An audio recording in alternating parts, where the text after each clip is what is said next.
Good evening. Hal, have a seat. My name is Tim Griffin, Executive Director, Curator at The Kitchen. This is Hal Foster.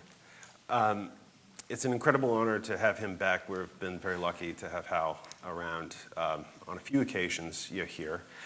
But by way of a very brief introduction and perhaps waxing ever so slightly sentimental, in a different life when I was editing Art Forum, the first time I ever worked with Hal was on a piece about Susan Sontag, who had recently deceased. And one of the reasons that Hal immediately came to mind was just because it came out of a desire to speak about Sontag on the one hand, but then also talk about the place of the public intellectual.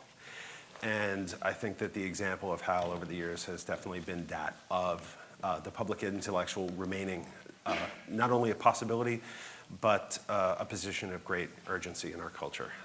Not only in order to allow the story of art to unfold, but... Can I disagree?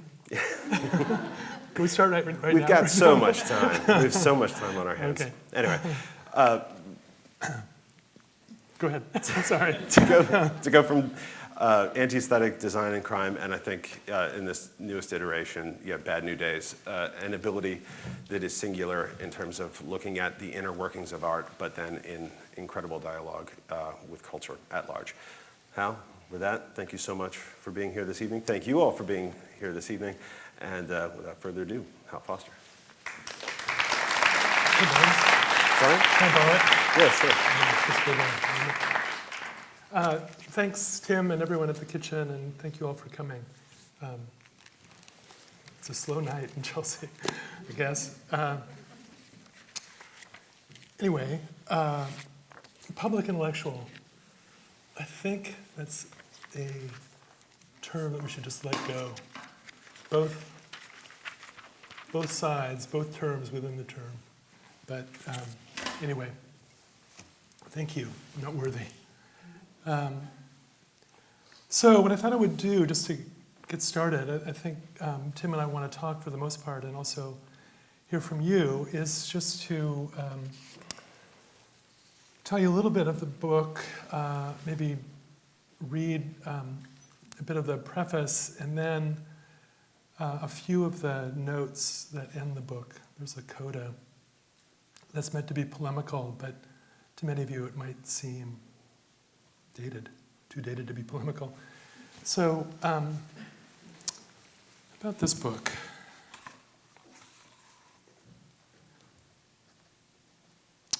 So, part of the story I want to tell in this book turns on a recent move away from the primary assumptions of postmodernist art, in particular away from its privileging of the image and the text, and toward a probing of the real and the historical. This shift was driven by motives intrinsic to art, for sure, but it also speaks to conditions extrinsic to it, often extreme ones, and that's why emergency appears in the subtitle.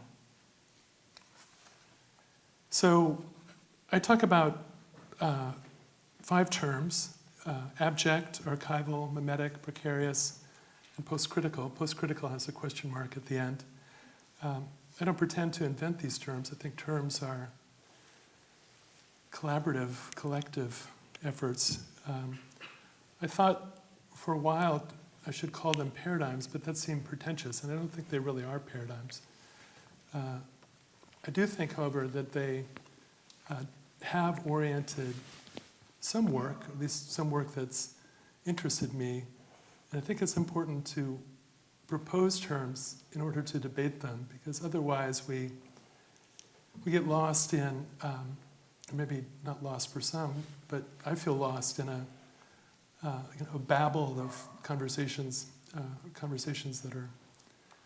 that don't make much sense or don't overlap enough to make sense. So anyway, that's why I am presumptuous enough to propose these terms. Chapter 1, I trace a shift in conceptions of reality during the late 1980s and early 1990s. The shift from the real, understood as an effective representation, as in much postmodernist art, to the real seen as an event of trauma, as in most abject art. And there I actually use material that I used in part in The Return of the Real 20 years ago. And the reason is that that's really where my story begins. Chapter 2 addresses art of the last 2 decades that is archival in impulse, which takes the form of historical probes into people, places, and practices that are lost, outmoded, or otherwise stranded in time. In chapter 3, I focus on art after 9/11 that mimics excessively, critically, both the capitalist junk space and the terroristic politics around us. And chapter 4 considers art that foregrounds its own insecure nature in order to address the precarious conditions of neoliberal society. In chapter 5, these are all short chapters, I want to tell you, reassure you, I push back on recent rejections of the critical within the art world and beyond. Finally, a coda reflects on the implications of the current concern with the performative and the participatory. If my 5 terms signal any general turn, it is one for good and for bad, away from the critique of representation that preoccupied a previous generation of postmodernist artists and critics. So my subject in this book is post-1989 art. It's not at all comprehensive. I'm actually very parochial in my interests. After the events of 1989, especially the fall of the wall, the uprising of Tiananmen Square, there was some optimism about the possibility of both a new Europe and a new world order, different from the ones conjured by the Bushes and the Clintons. There was also a boom in architectural projects and art markets. We all know this. Yet this was mostly the result of financial deregulation. In retrospect, 1989 represents the full dominance of neoliberalism more than anything else, which is to say, an assault on the modern social contract, with welfare slashed, unions attacked, healthcare gutted, income inequality promoted, and so on. Disrupted by speculation and ravaged by AIDS, much of the art world did not fall for the early blandishments of neoliberalism. Indeed, some art of this period played back this assault in critical registers, and this is one focus of my attention here. Of course, after 9/11, conditions became even more extreme, as emergency did prove to be more the norm than the exception. The artistic response to this situation is another point of emphasis of this book. Paradoxically, perhaps, this is why I keep faith with the old idea of an avant-garde, a position that requires a little explaining.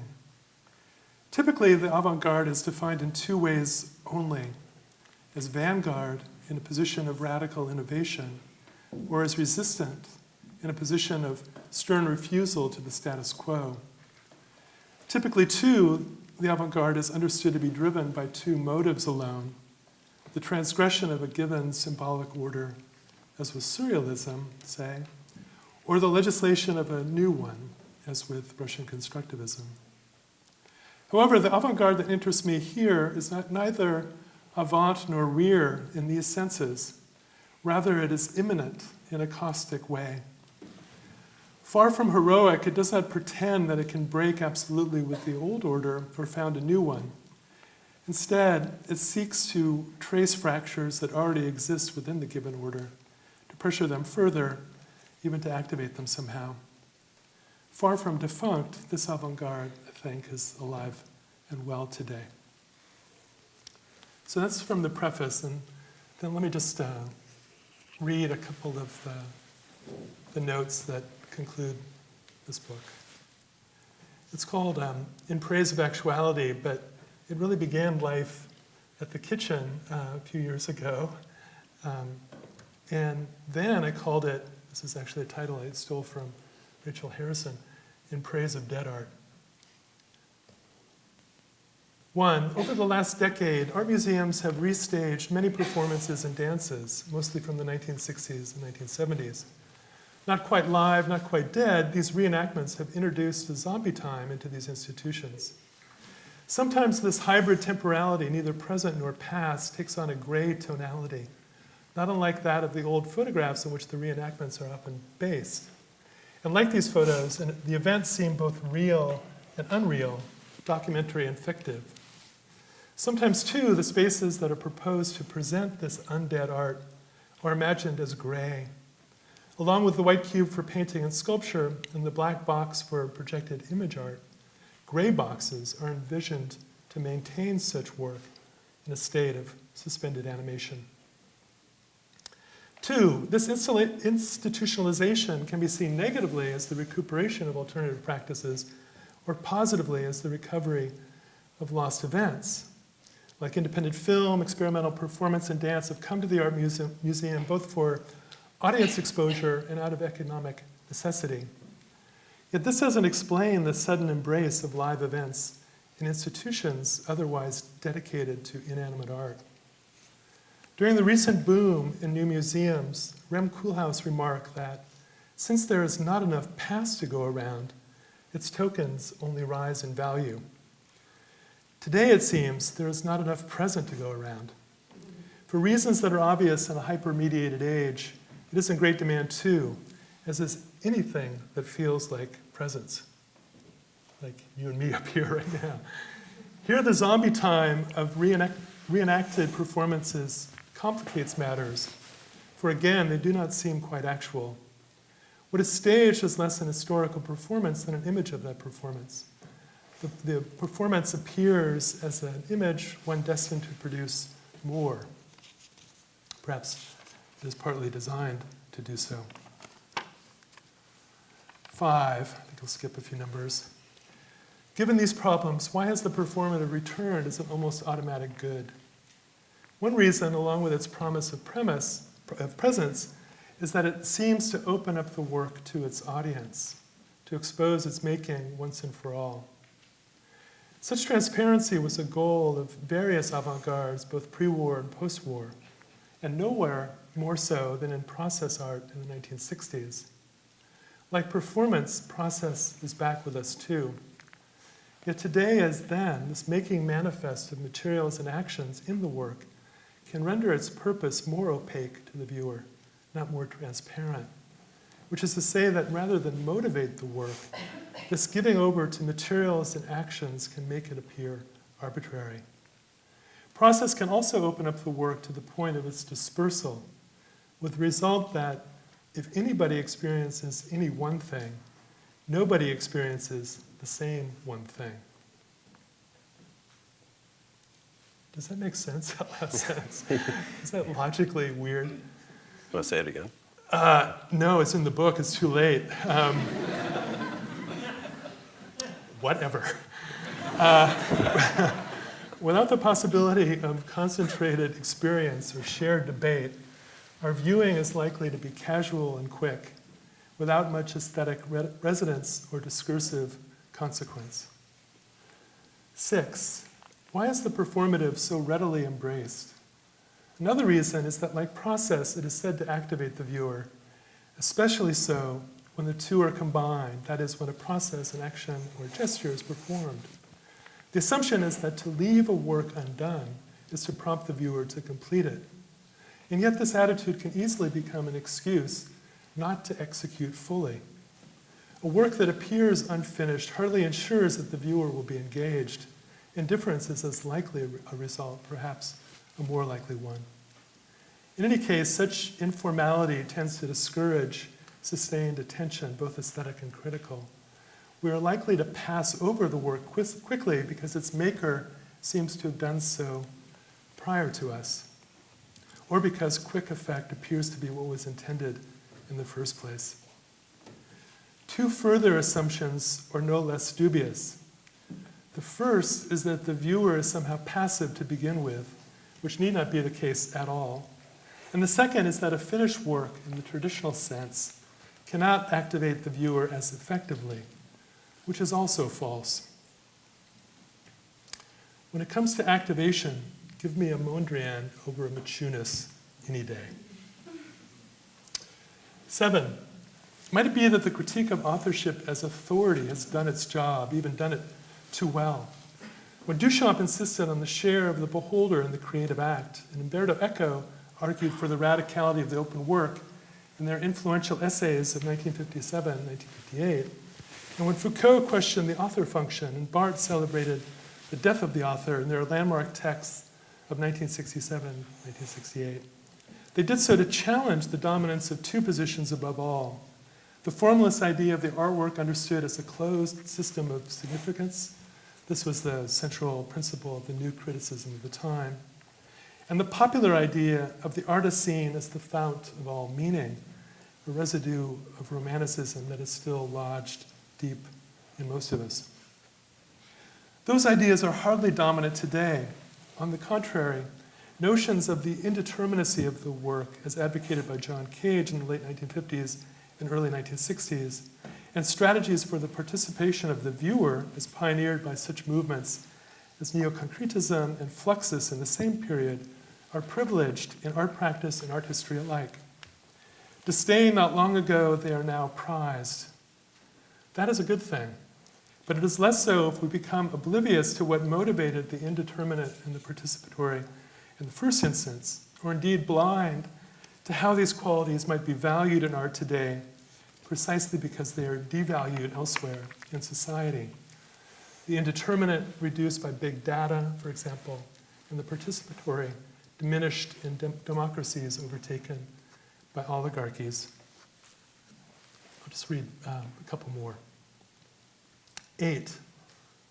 Participatory art in the past is called up by participatory work in recent years, including relational aesthetics, which is another legatee of the Duchampian Cagean tradition of creative indeterminacy.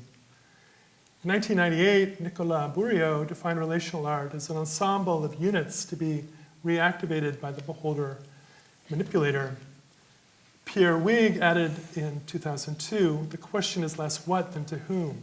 It becomes a question of address.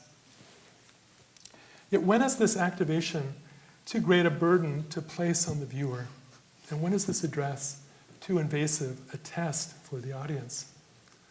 Ironically, as with process art again, there is a risk of illegibility here. Often the death of the author has meant not the birth of the reader, as Barthes imagined, so much as the befuddlement of the viewer. This might serve only to reposition the artist as both origin and end of the work. And that was the very default that was to be displaced, to be undone in the first instance. 9, activation of the viewer has become an end, not a means, and not enough attention is given to the quality of subjectivity and sociality thus effected. Today, museums cannot seem to leave us alone. They prompt and program us as many of us do our kids. As in the culture at large, communication and connectivity are promoted, almost enforced, for their own sake. This activation helps to validate the museum to overseers and onlookers alike as relevant, vital, or simply busy. Yet more than the viewer, it is the museum that the museum seeks to activate. However, this only confirms the negative image that some of its detractors have long had of it, that aesthetic contemplation is boring and historical understanding elitist, that the museum is a mausoleum. Just as the viewer must be deemed passive in order to be activated, so artwork and art museum alike must be deemed lifeless so they can be reanimated. Central to modern discourse on the art museum, this ideology is basic to art history as a discipline, indeed as a humanistic discipline, the mission of which Erwin Panofsky wrote 75 years ago is to enliven what would otherwise remain dead. Here the proper retort in our time comes from the art historian Amy Knight Powell. Neither institution nor individual can restore life to an object that never had it. The promiscuity of the work of art, its return, reiteration, and perpetuation beyond its original moment, is the surest sign that it never lived. 10. Another serious question arises about modes of art that promote participation and process above all else. Sometimes a politics is ascribed to such practices on the basis of a shaky analogy between an open artwork and an inclusive society, as though a desultory arrangement of material might evoke a democratic community of people. A non-hierarchical installation predict an egalitarian society where de-skilled artwork prefigured an everybody is an artist world. Not only a complication of authorship, collaboration becomes an anticipation of collectivity. And that's, again, an almost automatic good. Yet even as strong an advocate of this line of thinking as Hans Ulrich Obrist has voiced a reservation here. Collaboration is the answer, he has remarked. What was the question? This is to suggest that collaboration threatens to become autonomous as well as automatic. Collaboration, like activation, is encouraged for its own sake. At the very least, collaboration, especially in the guise of curatorial practice, taken up as artistic practice and vice versa, can become an alibi for informal work of the sort I want to question here. I think I'll stop there. So, have at me if you want. I think in the introduction to the book, you refer to that as a coda to the book, what you just read. Right. And in that regard, and given that earlier tonight you said that all the information might be in the last paragraphs of the different chapters, which I shouldn't have told you maybe. I'm very curious, given that you've outlined so many different critical models from various points in history that are still being used, but which perhaps don't have the same efficacy they once did, how you would further describe or elaborate on what it means to be immanent in a caustic way in such a context.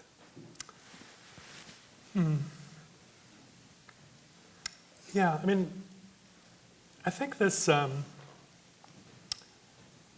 this little book came out of a commitment to contemporary art, to be sure, but it also came out of historical interests. And for me, that's always the way it has worked, if it has worked at all, which is to say, an interest in the present leads me to a concern in the past, and that then allows me a little bit of perspective on the present, or a little bit of the present. So I came to this idea of an avant-garde that would be immanent, caustically immanent, through work on data. And it was, I think, in relation to the fabulous show that Leah Dickerman did several years ago on data that this came into focus for me. And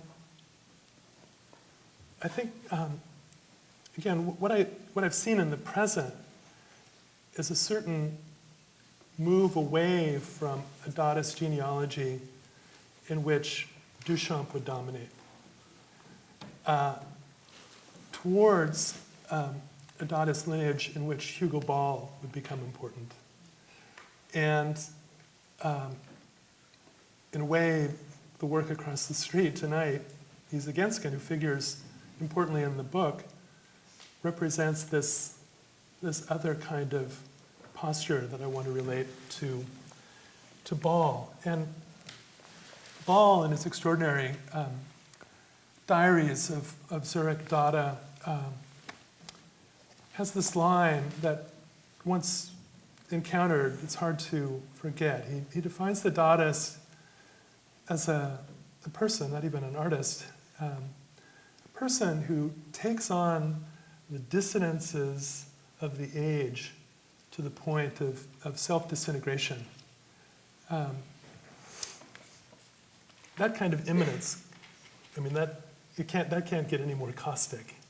You know, when you, as for in the case of the Dadaists, you can take on what it feels like to be reformatted as an industrial worker, or reformatted as a commodity receiver, and act that out. You know, it's extreme. It can lead to self-disintegration, and I think that's the risk of a practice like Genzken in the present. But But I guess my point is that I began to see in the artists that interested me in the present a posture, a practice that called out for different ideas of the avant-garde in the past. And that's why I developed this idea of caustic immanence. I also, in the book, call it mimetic excess or mimetic exacerbation. There's a term that I borrow from Thomas Hirschhorn in the book too.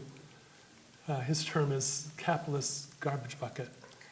And he says, in effect, that the materials of this garbage bucket are what he makes his work with. And I think that's the motto of artists who work in this caustically immanent way with this idea of mimetic excess. It's not about a transgression. It's not about the proposal of a new order altogether. It doesn't believe in those versions, those myths of the avant-garde. Sorry to rattle on. No, not at all. I mean, to extend on sort of revised understanding of your previous art history that gets outlined in the book a little bit, I think that after you bring up Ball, you say similarly there would be a turn from Warhol to Oldenburg, and more specifically the way in which he would talk about a ripped reality. Mm-hmm. And for the purposes of elucidating your disintegrated subject, as it might appear, in the art institutional context, how does that stack up against, say, performance you presented in that setting? And throughout the book, there's an intrusion of the real, beginning with, and I was going to ask, you start this with a chapter on the abject. Mm-hmm. We could do that. But just to talk about that ripped reality, your understanding of that versus ostensibly a kind of presentation of a kind of real in the institutional setting. That's brilliant because, when you write a thing, you don't have much control over how it will be read, let alone really what you mean. And that I know that's not meant to discourage you from the book, but that's a connection I didn't really think about. But of course it's there in Ball and Oldenburg and in the present. I think, for me, this funny genealogy that's not a genealogy at all, say Ball, Oldenburg, and ...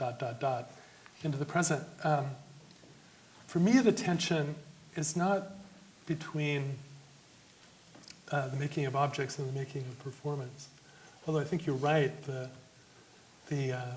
staging of a damaged subjecthood is somehow involved in both.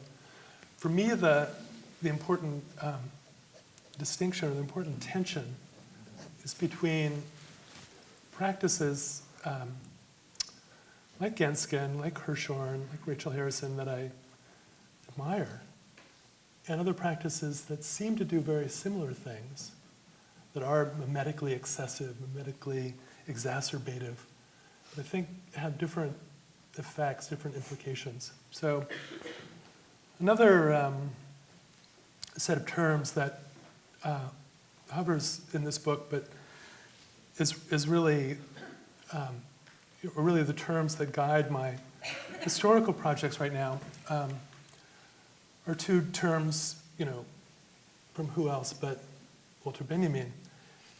One is positive barbarism, which is a very enigmatic phrase that he uses in a little text, I think it's in 1931, called Experience and Poverty. And the other is bourgeois nihilism, which is not really his term, but he borrows it. And what he wants to suggest in this little text is that there is some modernism that teaches us to survive civilization if need be. This is his enigmatic phrase, and he repeats it in different texts. And he says, and this is just right at the cusp of the Nazis in power. He wants us to imagine a positive barbarism, a barbarism that begins from scratch and, in effect, builds from the ground up. And I want to associate this idea of a positive barbarism with the work that I've mentioned, that I'm intrigued by. Also, about the same time, Benjamin, and he has in mind the realisms, the very nasty realisms of the 1920s in Germany and elsewhere. At least I think that's what he has in mind. And he says at one point, as he ponders this work, the bourgeoisie has somehow learned to make even nihilism part of its apparatus of domination. And for me, there's the barbarism of artists like Genzken and Hirschhorn, perhaps, and the nihilism of artists like Koons and Murakami. Very, very similar in terms of this project of mimetic excess, mimetic exacerbation, but the implications are radically different. That's not to say that I don't admire some of that other work, too. I mean, but can you say a little bit more about those implications? Yeah, I mean, I think, well, let me tell you when I like Koons, or when I think there's work to engage. It's precisely when his work does the opposite of what he says it does. So he says, in effect, he wants to remove our guilt about sex and class. For me, his work is only really on when he tweaks our guilt, tweaks our anxieties about those very things. And I think sometimes it does very, very effectively. So there, I'm all for it. But when it really just simply wants to not transvalue, but just cash in on all values, that's when it seems very nihilistic to me. Whereas the self-destructive and indeed simply destructive aspects of practices like Genzken and Hirschhorn, I think, are often, clearly in the case of Hirschhorn, meant to relibidinize and reconnect materials with others, for others. I mean, whether that works, we're all there to say, yay or nay, but I think that's the project, and that's where I see the difference between a positive barbarism and a bourgeois nihilism. I'm tempted to ask for more specific examples, but I'm going to nudge us toward your chapter on post-criticality, question mark. But still in a way that I'm hoping is related to what you were just describing. One of the interesting aspects of the volume is how you not only look at historical models of art making, but also, to some extent, although not always flagged as such, your own history around writing. And definitely in the first chapter around the abject, the thrill around manipulating representation on the image screen, as you bring up Lacan, it comes into play. Mm-hmm. But then later you touch on it again, looking at the anti-aesthetic in that regard and say that time is over. That while there are useful aspects of it, it must be more strategic than that. And with that, I would turn it back to you and ask, how is that time over? And here again, looking at the potential of criticality within the sort of implications you're describing how that would unfold. Wow, that's a great question. I think as a young critic, I associated the aesthetic almost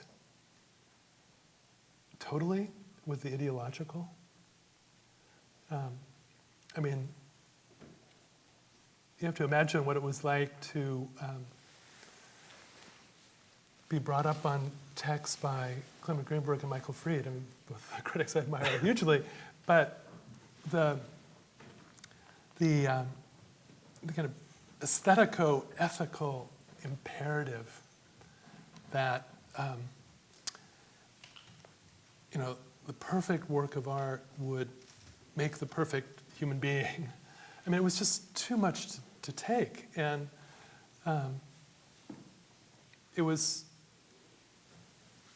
even though most advanced art for a good decade and a half, maybe 2 decades, was pledged against that model, it was still discursively in place. So, when you're young, you're reactive too. And I wasn't alone on this. I think we did read the aesthetic as simply this compensatory space where conflicts, contradictions that really originated and were lived elsewhere were magically resolved or magically obscured. So there was a great deal of animus against the aesthetic, and I think that's why that collection was called The Anti-Aesthetic. I mean, that just, for me, said it all at the time. But I think, that was to throw the baby out with the bathwater. And,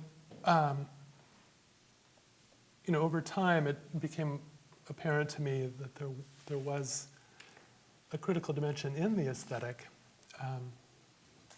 and in fact, an aesthetic dimension in the critical, and that there was much more relay between the two.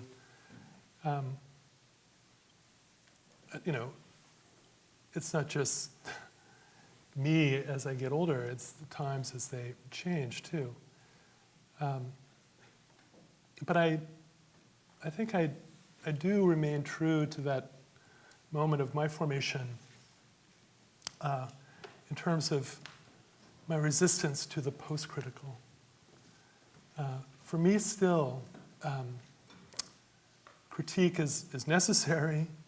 It remains anti-fetishistic, anti-iconic in impulse. And that's why in that chapter on the post-critical, I want to take up figures like Bruno Latour and Jacques Rancière critically. Latour, both authors are brilliant, they're various, but the questions of critique in Latour, the questions of critical art in Rancière were very hard for me to take. And it might come down to a kind of a very kind of atavistic Catholic versus Protestant position. Latour, thinks that we should somehow care for objects and that they must be,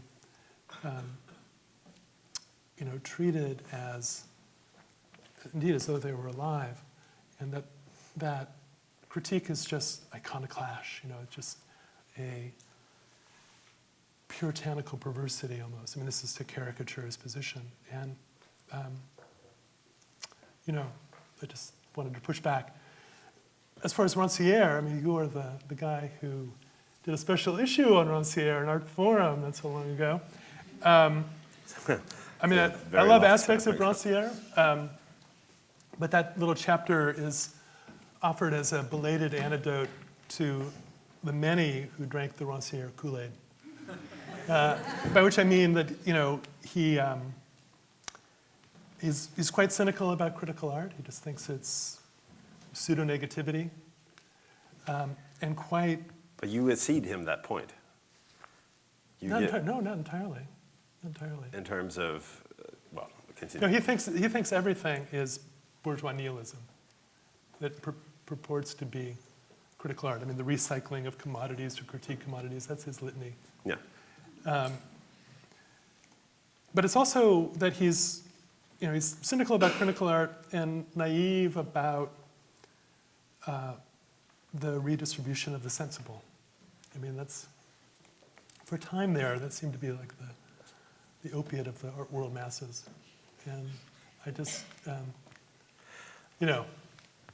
Mr. Clean, Mr. Clarity, it's too easy to say I want to enlighten people, but I think, goddammit, critique is an enlightenment project. And the enlightenment is it has a grim dialectic of its own. But I think if you sign on for the critical, you have to, sail with Oedipus. You have to not Oedipus, oh my God. Odysseus. So you have to sail with Oedipus too. We all do. But it turns out that Odysseus is on board too. What the hell? With the scars to prove it. Do you want that beer? Yeah, let's dive in. I can let you off the hook. That was such a good point. I totally blew it. Oh well. That chapter did, however, clarify for me, how much I was embracing Rancière for all the wrong reasons. Come to the light, my child. Exactly. Walk. Back to Ithaca. Jesus. No, for me, I was most interested in, this is completely in passing, in really his early work around the Paris Commune and the place of the poets there, and how one can occupy a role that one is not supposed to be in. Yeah, no, and that sort of behavioral and anthropological even setting is useful to this day. Totally. And then I got the rest of it wrong.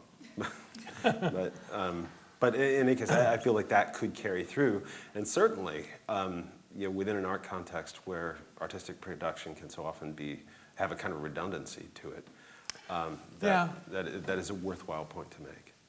Here's my real point of resentment, and maybe it is just ressentiment, which is always bad, but critique is steeped in resentment with these guys. And it goes back now for decades in different forms. And this is not simply, I don't think it is simply a territorial matter. But, if you're interested in art, you have to be steeped in it. And you just can't come in from this position or that problem or this discipline or that project and do a drive-by. And I mean, that's not to say that that's what those guys do, but many people have. And, well, I mean, they do other things, as you say. I mean, that's not a call for expertise, although I do believe in expertise, because I don't feel expert.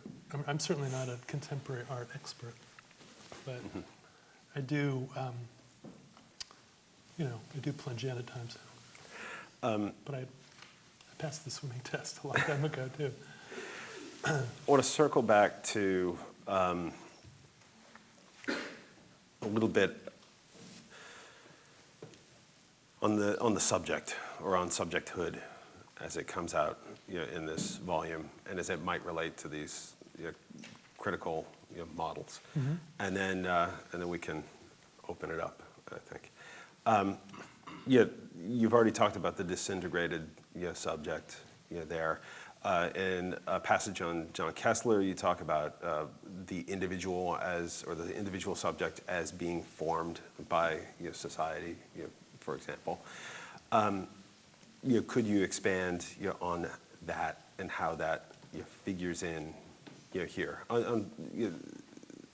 A critical subjectivity is laced into that post-critical chapter, and yet, on some level, it seems like these are the stakes. And the question behind the question is continually, or maybe 3 or 4 times in the book, you talk about not ceding a libidinal position vis-a-vis art to the right, or commercial forces, or to neoliberal forces. That in fact, that kind of pleasure and desire should exist, and complement and be part of a critical position. How might those relate for you in the book? Well, there again, you've seen things that I didn't really. It is true that the chapter on the abject, which is quite an old text now, it ends with a real worry about the positionality of the paradoxical abject subject. So on the one hand, that position, the position of trauma, is evacuated, right? On the other hand, at least in that moment, late 1980s, early 1990s, it was a position of great authority too. So the subject seemed to be absented on the one hand. On the other, through its status as a victim of trauma, and this was a time when history at large was almost seen as the traumatic, it had enormous authority. So I really resisted that aspect of that deep interest, again at the time, in the abject. And where does one go from there? Well, I think in this interest in the archival, there's an attempt to pull together historical material. It's not official.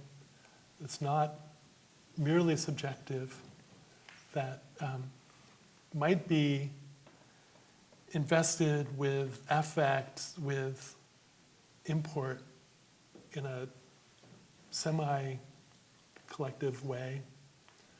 I think that archival impulse was a move away from that extraordinarily charismatic position of the dramatic subject.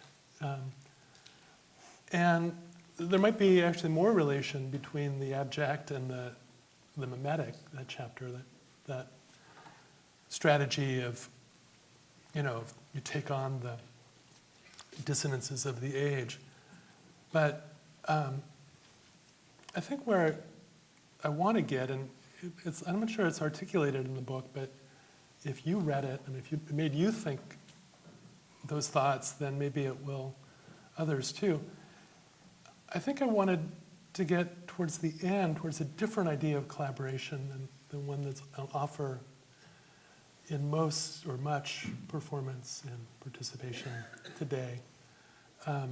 That's not about a zombie confusion of times and spaces, but really works towards an experience of actuality that can be shared. That for me is a value, a real premium in art of all stripes, across periods, across cultures even. The way in which it can put into focus in our presence, different time codes, different space registers, various subjectivities, various societies, and make that a live, participatory event. That's the kind of participation, that's the kind of collaboration I'm after. I know that that's very vague. When it happens to you, you know it. It's like pornography. You know it when you see it. But that is why I actually not only believe in the avant-garde, I also believe in the museum. So I think How about the small nonprofit? Hey man, I love the small nonprofit. this place called The Kitchen. It's fabulous. Anyway. I have many more questions, but you asked for it, participation from the audience. Is it not a good thing? So there is a roving mic, and if anyone would care to kick it off, I see one question over there. All right, so I've been trying to think about what you meant by our current state as being one of an emergency, and then reflecting on your discussions about the earliest 20th century and the avant-garde, and the critical edge of art production and critiquing the art. And it made me think like that time was a time of crisis, and crisis and critical both have the same root, right? And if our time is an age of post-criticality and an age of emergency, do you see those two kind of conditions linked? Like, is it a watered-down condition? And then what do you think that means for art culture and reflecting on art via criticism or writing about it or whatever you would call it now? Yeah, that's a good question and a hard one. Yeah, I mean, you're right about crisis and critique. They do share a root. I think it is. Turning point. Yeah, but also, well, even more literally to separate, to make a space so one can turn. That's precisely why criticism is so important to me, that it allows, Lucretius called it a swerve. When good, critique opens up an alternative in a condition that maybe seemed to close that possibility down. So the chapter on the post-critical is a critique of the post-critical. It's not an endorsement. But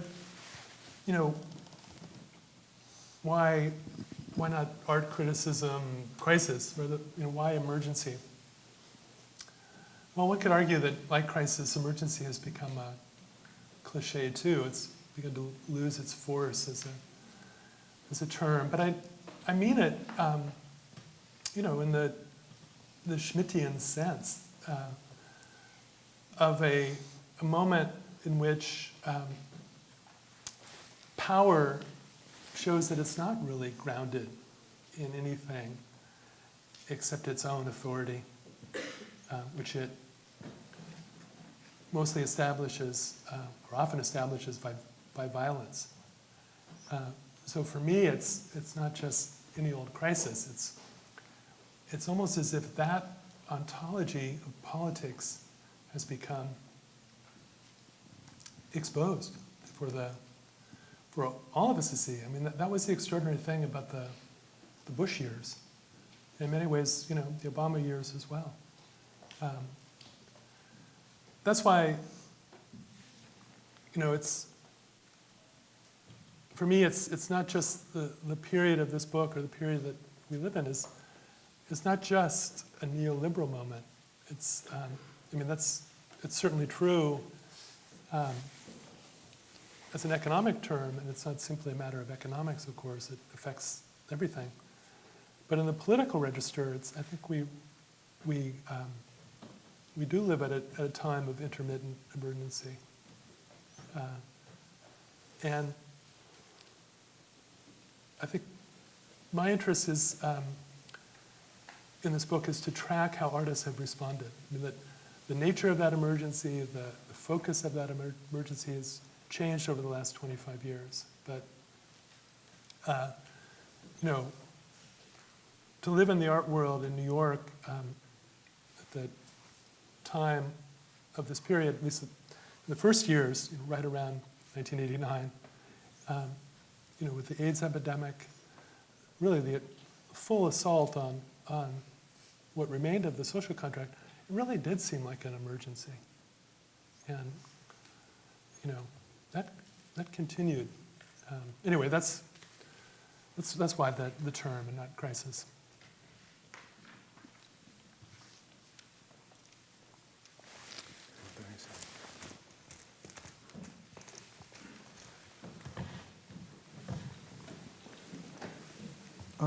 When you talk about emergency, particularly in relation to the collaborative, as you were mentioning earlier, I'm wondering if you see that as sort of stemming from a fear of losing individual autonomy to the collective?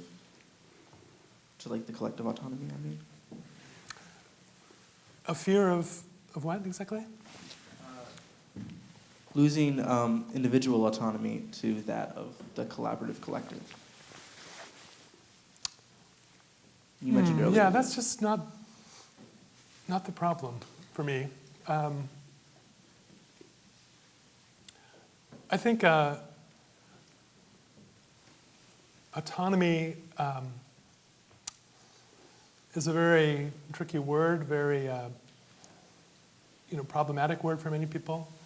I think it's always very provisional.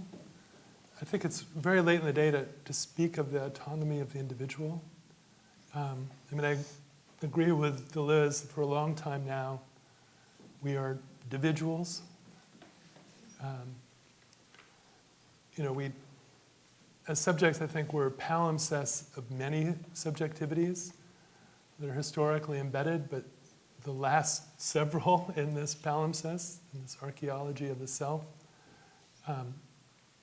are very much pledged against autonomy. That's not to say that one can't or shouldn't go after those moments. I'm not sure what you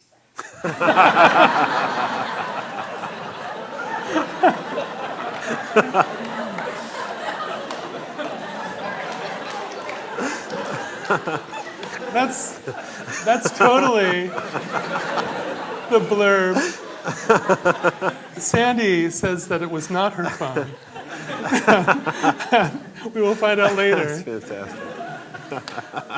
It is Coleman. Individuals. Okay. I'm so glad Siri's here to blurb the book.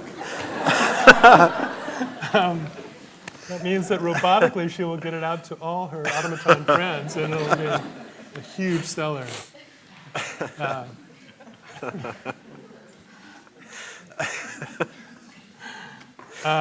Yeah, that's exactly what I mean right there. I don't know if there was anybody I don't know if there's there's one anything over to there. say after that.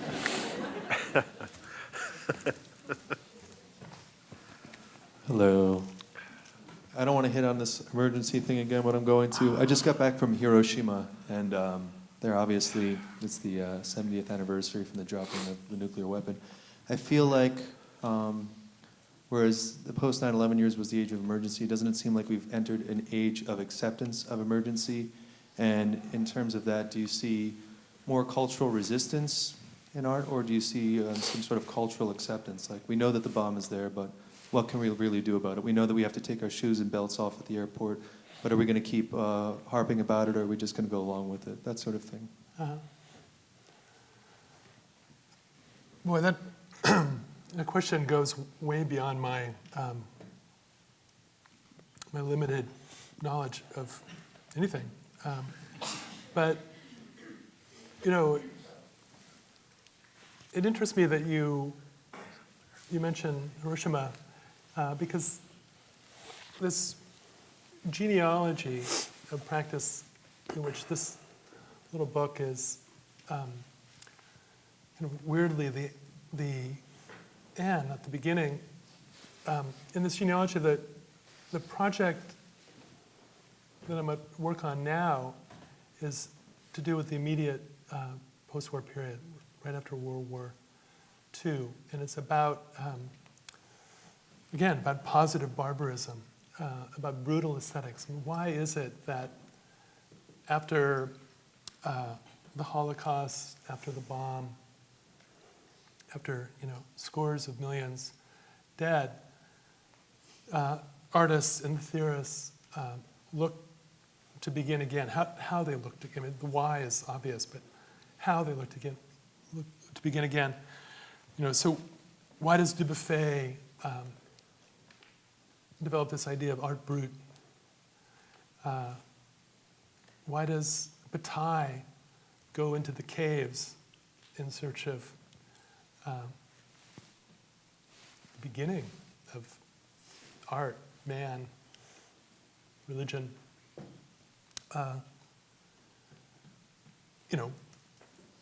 That's my concern right now. So clearly that's another moment of general emergency of laws that are suspended, another moment in which artists have to seek a new ground. For all kinds of reasons, it's quite different from today, but I do see the connection. And then the next place I want to go is the moment that began this project for me, which is Dada and its aftermath. I think the 1920s into the 1930s are badly read. In art history and elsewhere, we talk about them as a return to order. I think that gets it almost entirely wrong. But yeah, I mean, for me, there is a connection. But how we respond in the present, I'm just with you on the security line.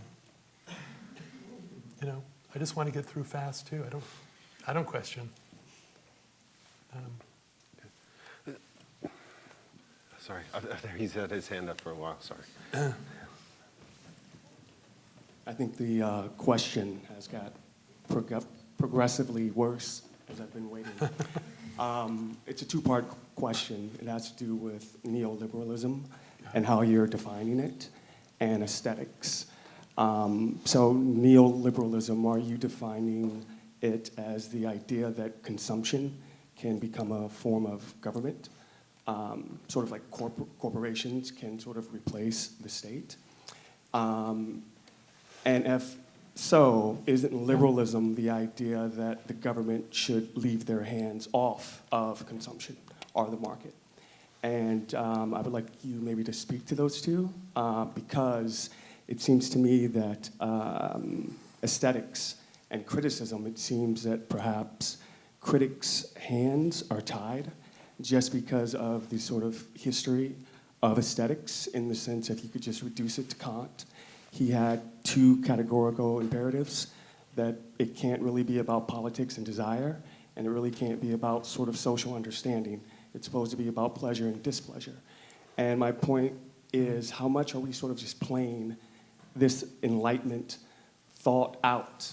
And Kant also wrote the philosophical sketch on peace, which was the idea that we should have a bunch of liberal democracies spread around the world.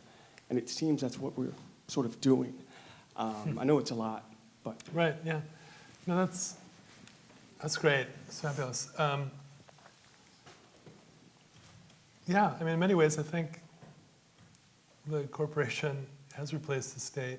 I mean, this is not news. I mean, I suppose I define neoliberalism as others do, as a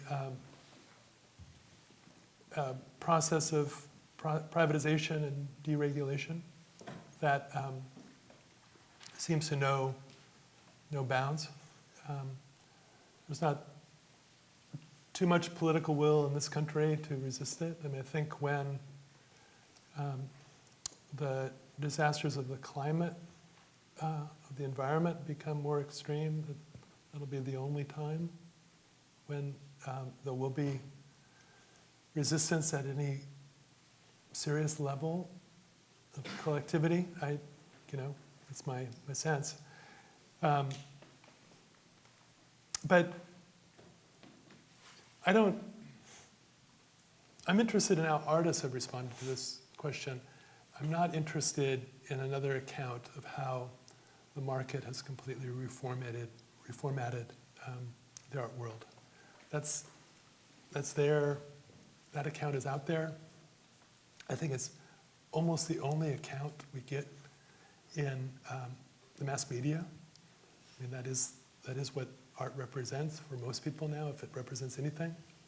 So I don't go there in this book. But what you say about critique, I did mention Kant, I did mention the Enlightenment.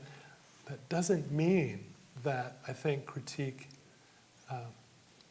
is fixed in that moment or in that posture at all. Kant said, we must be enlightened, we must be free individuals, but free only to serve the state, to serve his. No. In his case, I mean, his little text on the Enlightenment, he says, I mean, he just straight out, and he writes it in a newspaper, a popular newspaper of the day. He says, "We must become free, so that we can become servants to the state." That bit of the Enlightenment is not my bit. Critique, because it is critiqued, has changed again and again and again. I think some readers, maybe many readers, will think that my model of criticism is a very old one. But there are some ways in which old things can become untimely.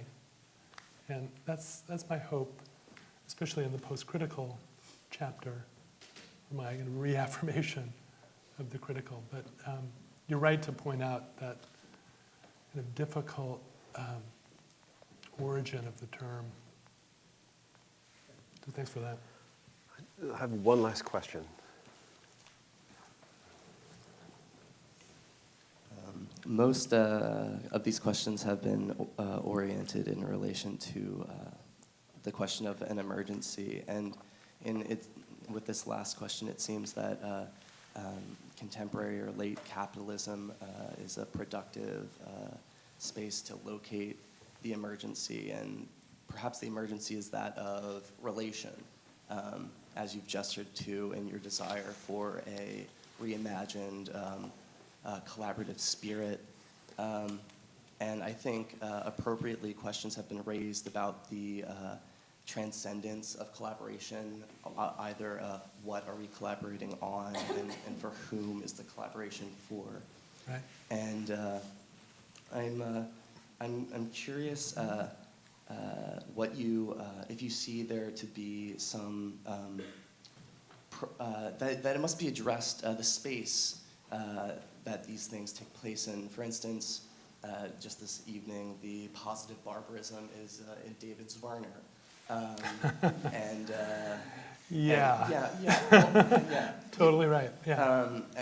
And beyond it being a very particular part of an art world, the art world is set in relation to many other worlds. And I wonder if you could talk a little bit about the problems of situating art and the spaces that art is not allowed to go into, such as the critique of the social turn.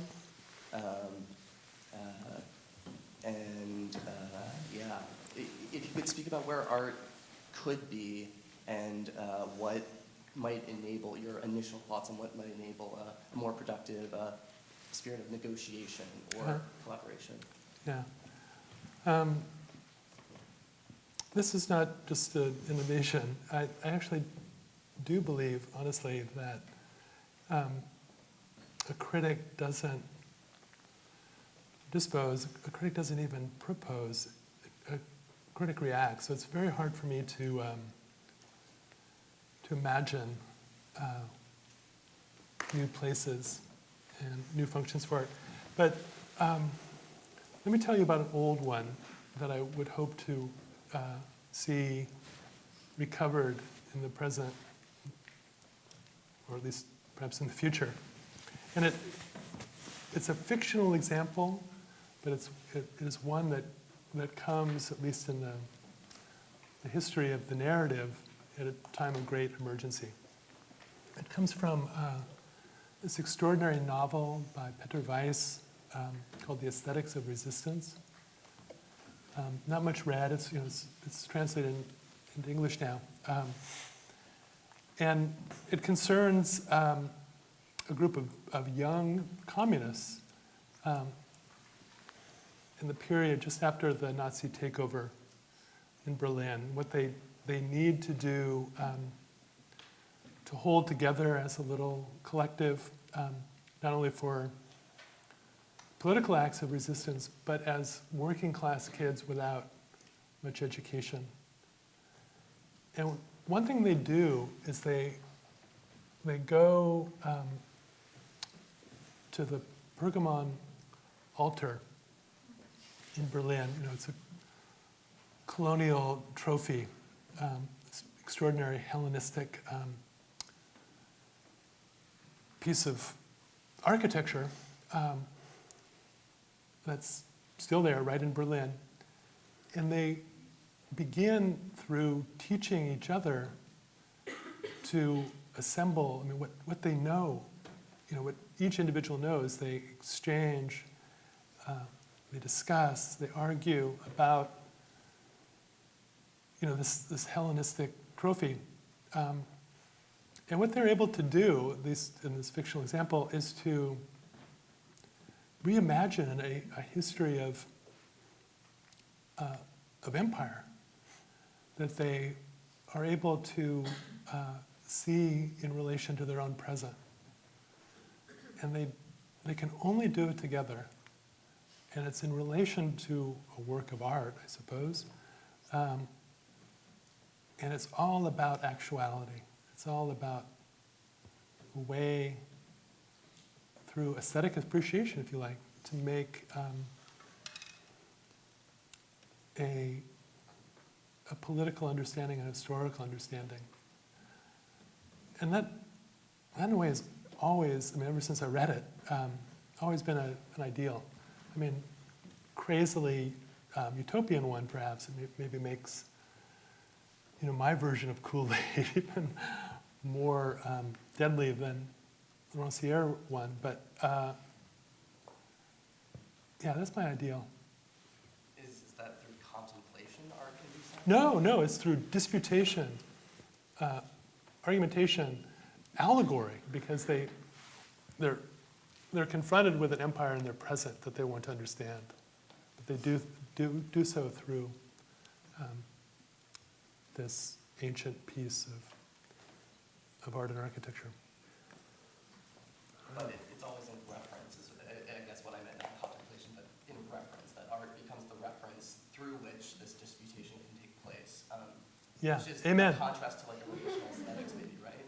Yeah. Like where the action or the relation is the art, or say the social turn where the goodness and the act of goodness is the art itself. So you believe it's in reference, and that action not is necessarily restricted from that space, but is like a result of that reference. Is that a clear question? Yeah. Yeah, I mean, lots of people might disagree, but I agree with you, if that's what you think.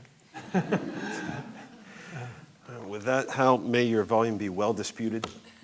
And thank you all for being here this evening. Oh, wait. It's really cheap, $15. That's my And verso. Hal is here to sign it. All right. Okay. Thank you, sir.